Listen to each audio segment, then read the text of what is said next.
Bom dia, boa tarde, boa noite, na graça e na paz de nosso Senhor e Salvador Jesus Cristo.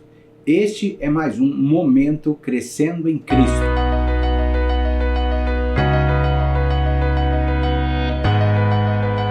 Em nosso Momento Crescendo em Cristo de hoje, nós vamos pensar no tema Crescendo em Cristo no relacionamento conjugal.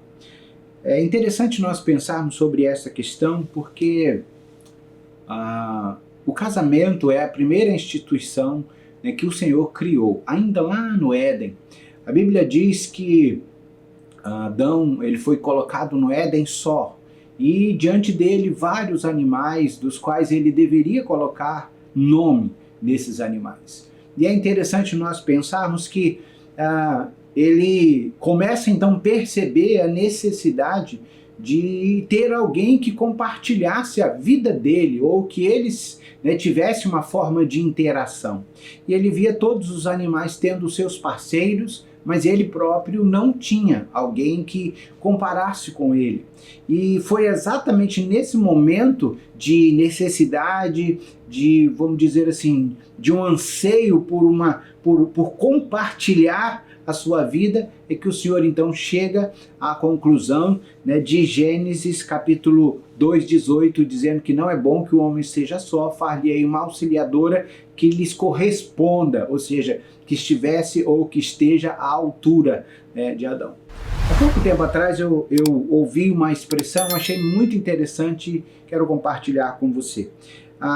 O pregador ali, falando a respeito do relacionamento conjugal, ele fala da necessidade do amor conjugal amadurecer, de haver um desenvolvimento desse amor.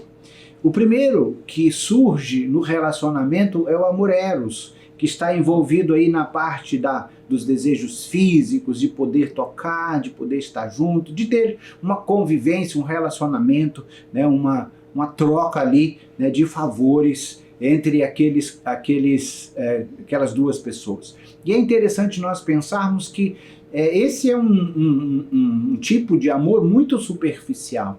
E ele pode se acabar, até mesmo porque a nossa estrutura física, com o tempo, ela vai se esvaindo. Nós não conseguimos manter a mesma estrutura física que éramos quando jovens, adolescentes, jovens e adultos, aí na média idade. Mas então ele começa nesse processo aí de desejo, de querer tocar, de querer conviver, e precisa evoluir. No casamento é necessário que esse relacionamento ele se evolua. Da mesma forma que começa com conhecer a pessoa, firmar um compromisso de namoro.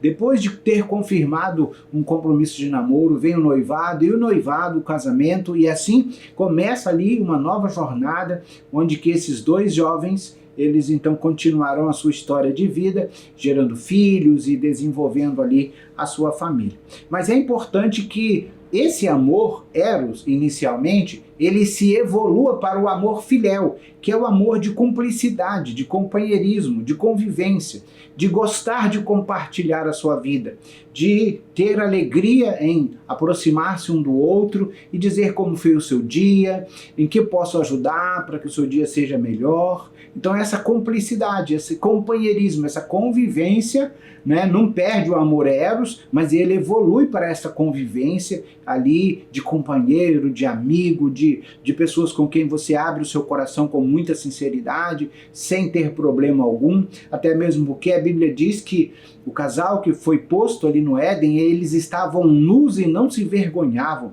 Isso significa que a fraqueza que o nosso cônjuge tem, nós não temos que ficar com vergonha ou então criticarmos. Nosso papel é ajudar essa pessoa a superar esta falha, essa dificuldade que ela tem para superar aí os seus problemas do dia a dia. Então veja que ele sai do eros, ele evolui para o filéu, que é o companheirismo, que é a convivência, que é compartilhar a sua vida, e ele então entra na forma do mais profundo do amadurecimento, que é o amor ágape, que é o amor incondicional, um amor de entrega para o outro. Então, se eu amo, o alvo de quem tem que estar bem é o meu amor, aquele que é alvo do meu amor. Se eu amo, meu alvo é fazer a outra pessoa bem. Então, quando o amor ele inicia no Eron, vamos dizer assim, ele progride para o filéu, e ele então amadurece para esse amor ágape, que é você querer o bem do seu próximo, né, daquele que está contigo ou daquela que está contigo. Então esse é o processo, né, que aguarda-se, né, que aconteça no nosso dia a dia. E é interessante que nós vemos exatamente isso que aconteceu no Éden. No verso 18 do capítulo 2 de Gênesis, o Senhor disse assim: então o Senhor disse. Quando diz então, é porque tem alguma coisa relacionada antes, né? Então veja que é interessante essa questão, está falando que anteriormente o Senhor tinha colocado os animais ali diante de Adão. Adão, então, ele percebe que os animais tinham companheirismo e ele não tinha, e ele estava sozinho. Mas aí o Senhor deseja então fazer, né, com que ele tenha uma parceira, tenha uma aliada, tenha uma companheira, tem alguém que conviva com ele de pé de igualdade com Adão, que possa compartilhar a sua vida ali com Adão. E isso acontece conosco. No caminhar da nossa história, ainda quando criança, muitas vezes, é claro que tem as exceções, mas muitas vezes quando alguém brinca, fulano vai namorar com fulana quando crescer, a própria criança recusa isso. A criança normalmente ela gosta menino brincar com menino, menina brincar com menina. É assim, chega até um momento em que no nosso coração há uma necessidade de nós compartilharmos a nossa vida com alguém. E é exatamente nesse momento em que eu entendo que eu estou pronta, que eu estou apto, né, para compartilhar a minha vida com alguém, é que chega o momento desse processo. Né, de eu encontrar essa pessoa, de eu conviver com essa pessoa, né, o nosso amor ele evoluir para a cumplicidade, depois amadurecer, né, para o amor ágape, que é aquela entrega total. Veja que é interessante essa questão. Tanto aconteceu com Adão, como acontece com cada um de nós, né, no dia a dia. Então, se você já é casado, busque para que o seu amor ele se evolua, que ele amadureça, né, para que você possa então ter, né, a sua vida conjugal por toda a história da sua vida, como a própria Bíblia diz, até que a morte separe. Somente a morte pode separar a vida conjugal de acordo com os planos do Senhor para a vida conjugal. Então é interessante, querido, nós pensarmos que ele então, né, dá nome aos animais. Segundo a Bíblia diz que todos os nomes que ele deu permanecem até hoje. Eu particularmente acredito que o nome que ele deu não foi o nome, vamos dizer assim, popular que nós damos, por exemplo, como leão, mas o leão ele tem um nome científico, e é exatamente esse nome científico, a capacidade do ser humano de percepção das coisas, de enxergar as coisas na época de Adão, antes da queda do homem, né, ele tinha assim, uma habilidade enorme, ele usava 100% do seu cérebro, da compreensão das coisas. Então ele coloca nome científico nos animais e diz a Bíblia que até hoje permanece, né, o mesmo nome. Mas mesmo nesse ambiente ele percebe essa necessidade dessa pessoa, e quando Deus então declara, olha, eu vou fazer alguém que compartilhe a sua vida com Adão, diz a palavra do Senhor que a mulher não foi criada do pó da terra, como Adão foi criado do pó da terra.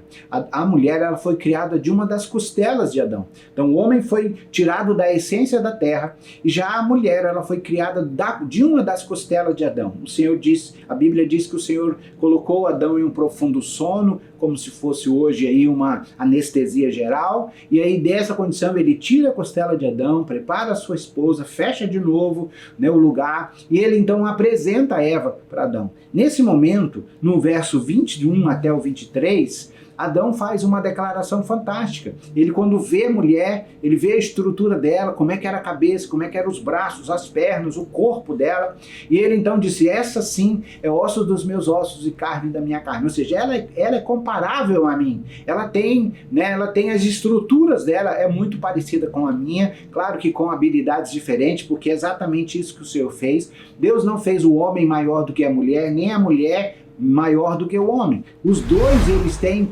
papéis diferentes, mas os dois têm, diante do Senhor, o mesmo valor, a mesma importância. Eles só cumprem papéis diferentes aqui, nesse contexto social, né, que nós vivemos. E é interessante que ele então faz essa declaração de amor ali, né, para com a Eva, e aí o Senhor diz em Gênesis 2:24 assim: por essa razão o homem deixará seu pai e sua mãe, unir-se à sua mulher, e eles se tornarão uma só carne.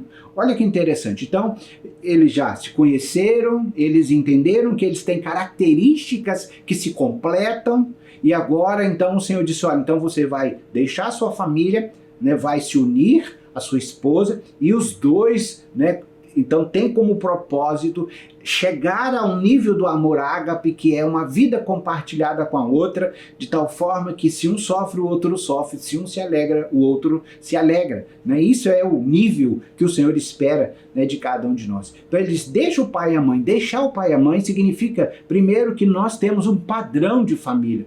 Todos nós, quando nós nos unimos no casamento, no relacionamento conjugal, nós temos um padrão. Certo ou errado nós temos. Nós olhamos para os nossos pais, nós vimos os nossos pais. No caso de Adão, ele sabia também, vinda direto do próprio Deus, como que era a estrutura. No nosso caso, nós vivemos no dia a dia, crescemos no seio da família, vemos o relacionamento dos nossos pais, nós podemos muito bem escolher. Eu não faria nunca isso que a minha mãe fez com o meu pai, né, quando eu tiver o meu esposo. Ou da mesma forma, rapaz, eu nunca faria com minha esposa o que meu pai tem feito com a minha mãe. Então eu tenho a referência.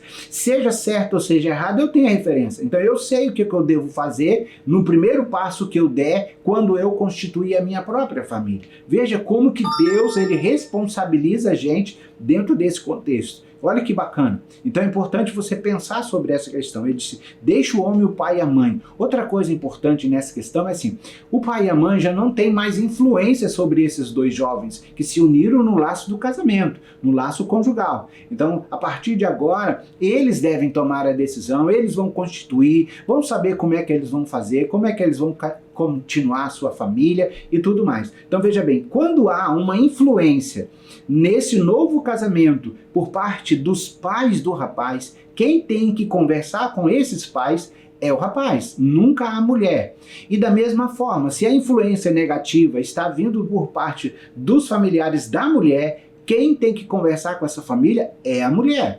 Entre os dois, eles conversam, dizem: olha, isso não está muito legal, essa forma deles nos impor determinados comportamentos, então precisa conversar. Então, de qual lado que está vindo essa influência negativa? Então, aquele cônjuge que está daquele lado fará esse contato. E por fim, ele fala dessa importância de viver como uma unidade, como alguém que, né, compartilha as mesmas coisas nesse nível de amadurecimento do amor ágape, para que você possa então entregar inteiramente a sua vida ao outro, pensando no bem-estar do outro. Quando há esse desenvolvimento, eros, filéu para o companheirismo, para a cumplicidade, e o ágape para que a pessoa se entregue ao outro pensando no bem-estar do outro, que é alvo do seu amor. Esse casamento então perdura por toda a história de vida, como assim o Senhor tem declarado para cada um de nós. Não sei a condição que você está vivendo, se é casado,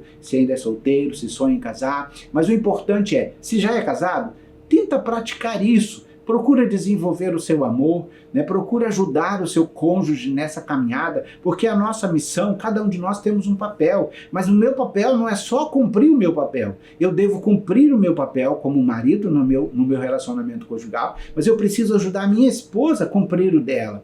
Da mesma forma, ela precisa cumprir o papel dela na vida conjugal e precisa me ajudar a cumprir o meu papel. E é assim que nós amadurecemos e é assim que nós conseguimos chegar a esse nível, né, de amor que perdura por toda a história de nossa vida. Que Deus possa estar abençoando a sua vida ricamente, E eu quero orar por você em nome de Jesus. Pai, em nome de Jesus, nós colocamos diante de Ti esse momento. Pai, se essa pessoa que está nos assistindo, ela já tem uma vida conjugal, que ela aprenda a amadurecer o seu relacionamento, o seu amor, o seu compromisso para com aquela pessoa com quem ela firmou um compromisso diante do Senhor. Se ainda não é, Pai, casada, se ainda está aguardando esse momento especial, que ela possa guardar essas informações no seu coração e ter a palavra de Deus como o modelo, né, como a forma deles alcançarem esta condição de vida, e que todos nós, ó Deus, seja solteiro ou casado, que sejamos ricamente abençoados pelo Senhor e que a Tua palavra nos oriente como viver no nosso dia a dia. Em nome de Jesus, nós oramos agradecido. Lembra do Salmo 37:5? Entrega o teu caminho ao Senhor, confia nele e o mais Ele fará. Se você é inscrito no canal, dê o seu joinha. Se ainda não é inscrito, inscreva e venha nos ajudar nessa jornada, né, de desenvolver o nosso crescimento em Cristo.